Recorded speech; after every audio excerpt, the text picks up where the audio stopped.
Hello, good morning friends. जैसा कि आपको बाहर ही दिख गया होगा कि आज हमारी जो मुलाकात होने वाली है, जो हमारी बात होने वाली है, वो किस मुद्दे पर होने वाली है। तो चलिए इस मुद्दे को आगे बढ़ाते हुए इस खास पेशकश को शुरुआत करते हैं। तो हमारी जो पहली बात होने वाली है वो है कोरोना वायरस वैश्विक महामारी है या सरकार की नीतियां हैं। तो इस पर बहुत सारे लोगों की अलग अलग मत हैं, बहुत सारे लोगों के अलग अलग विचार हैं। कुछ लोग मानते हैं कि वैश्विक महामारी नहीं है, ये महामारी नहीं है, ये सरकार की कुछ नीतियां, अरे कुछ नहीं होता है, ऐसे ही चलता रहता है।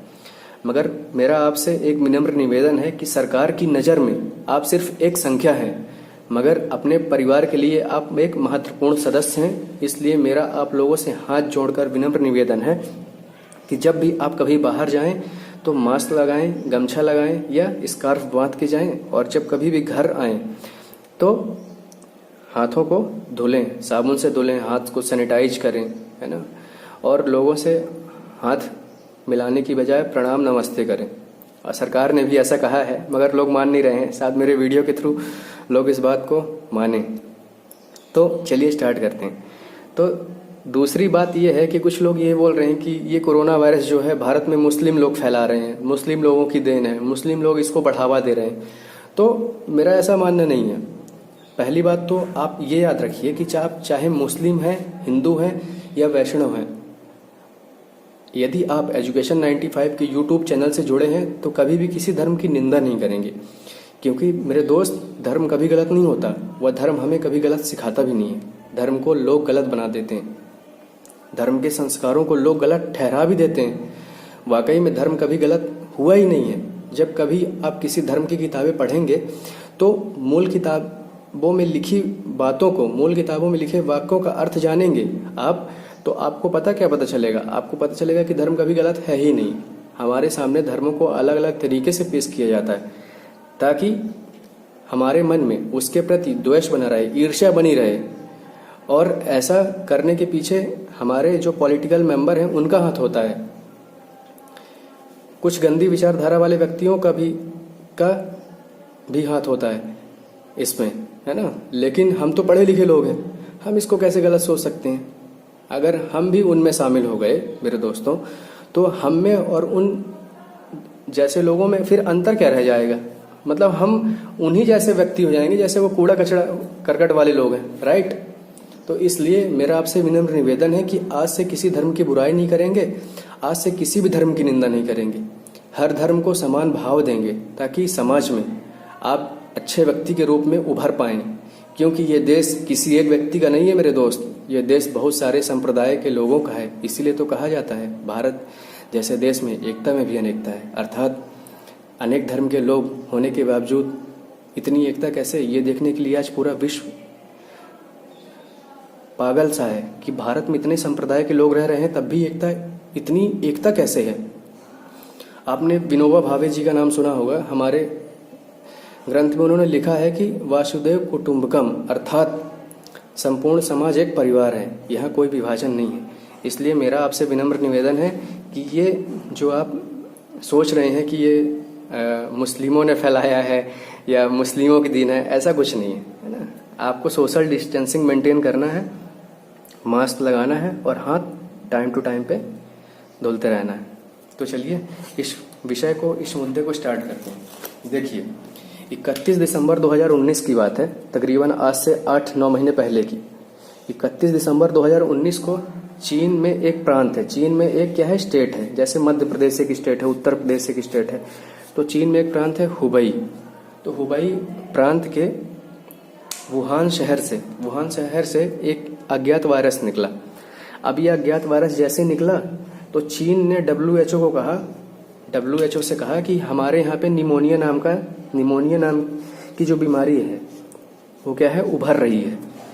तो WHO ने उस पर काम करना शुरू किया, देखना शुरू किया, और उन्होंने तकरीबन 7 से 8 दिन के अंदर अर्थात 9 जनवरी 2020 को WHO ने कहा कि जो आप बोल रहे हैं कि निमोनिया है, ये निमोनिया का वायरस नहीं है, ये क्या है, अज्ञात वायरस जो है ये क्या है, कोरोना वायरस है।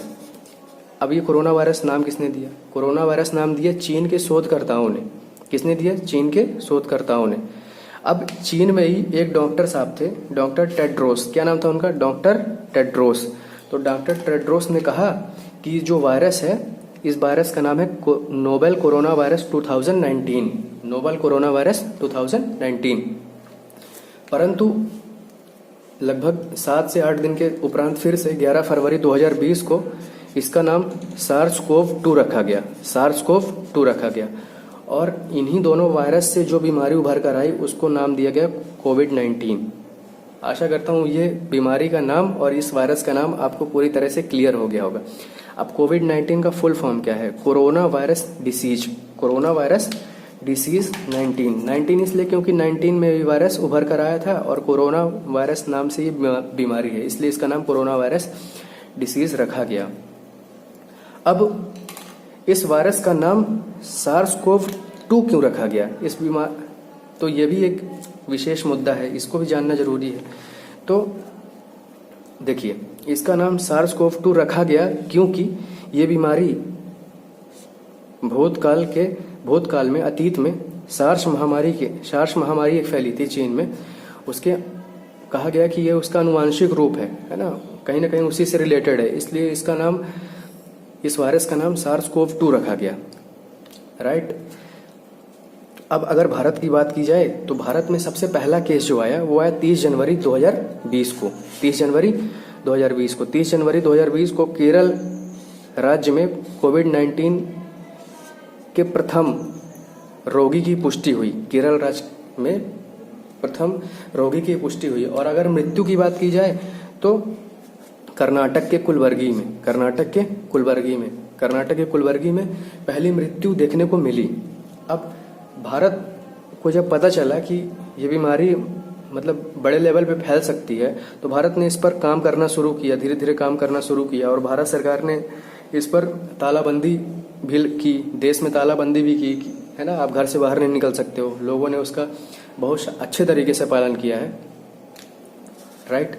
अब बहुत सारे देशों में ये वायरस फैल गया। अब ये जब वायरस फैल गया बहुत सारे देशों में तो अब तो इसकी वैक्सीन तो कोई है नहीं, तो भारत ने बहुत सारे देशों को अपने, भारत में जिस दवाई से लोग ठीक हो रहे थे, जिस मेडिसिन से लोग ठीक हो रहे थे, वही दवाई भारत ने अन्य देशों को देना शुरू किया, अमेरिका जैसे बहुत सारे अन्य देशों को। उस दवाई का नाम था हाइड्रोक्सी क्लोरोक्विन।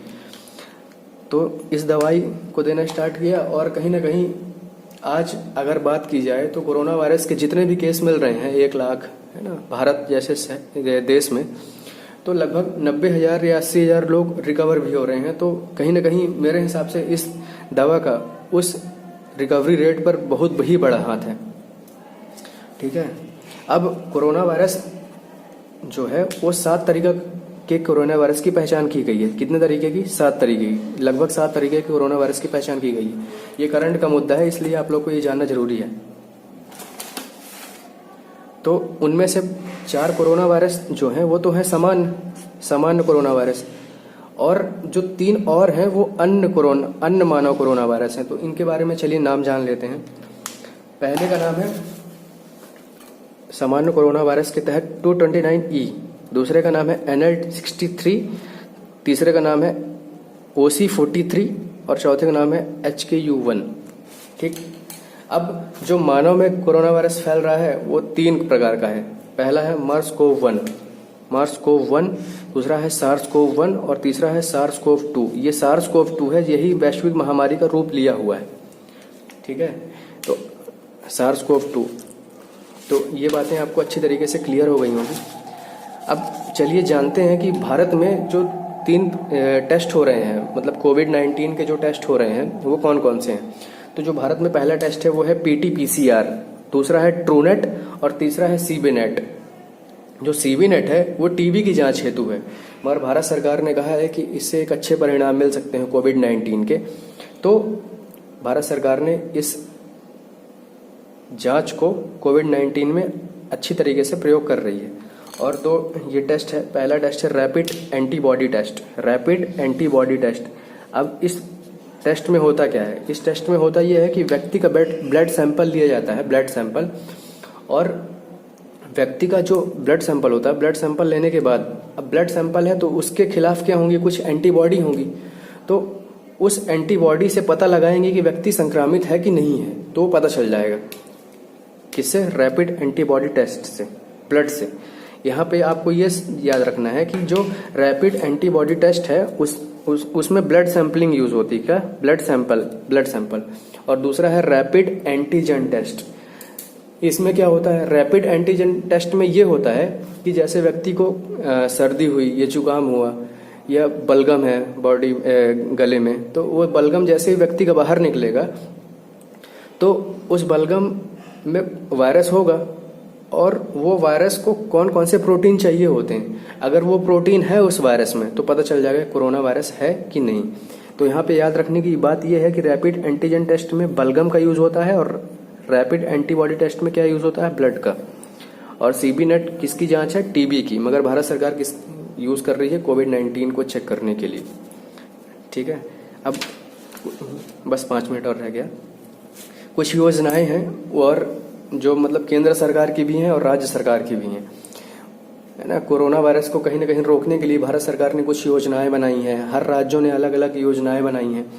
तो उस योजनाओं को अपन देख लेते हैं। जैसे मध्य प्रदेश की एक योजना है मुख्यमंत्री कोविड योद्धा कल्याण योजना। मुख्यमंत्री कोविड योद्धा कल्याण योजना, ये तो मध्य प्रदेश की बात है। भारत सरकार की अगर बात करें तो भारत सरकार ने 2 योजना चलाई है, कोरोना कवच और आरोग्य सेतु। कोरोना कवच और आरोग्य सेतु। केरल ने ब्रेक द चैन, बहुत इंपॉर्टेंट है, पेपर में आने की बहुत चांसेस है। केरल ने चलाई है ब्रेक द चैन। यूपी ने चलाई है आयुष कवच। पुडुचेरी ने नाडी ऐप। और कर्नाटक ने चलाई है नमस्ते ओवर हैंडशेक, अर्थात आप हैंडशेक की बजाय नमस्ते करेंगे। तो आशा करता हूँ कि कोरोना वायरस जो बीमारी है वो आपको पूरी तरह से क्लियर हो गई होगी। और मेरा आप लोगों से एक बार फिर विनम्र निवेदन है कि आप लोग सोशल डिस्टेंसिंग मेंटेन करेंगे, मास्क का यूज़ करेंगे और सैनिटाइज़र और साबुन का बार बार यूज़ करते रहेंगे। ठीक, आशा करता हूँ कि ये बातें पूरी क्लियर हो गई होंगी। और नेक्स्ट मुद्दा जो भी होगा मैं आपको सूचित कर दूंगा। और आप इस वीडियो को ज़्यादा से ज़्यादा लोगों तक शेयर करें, सब्सक्राइब करवाएं, ताकि मैं और अच्छी वीडियो आपके सामने रख पाऊँ। Thank you so much.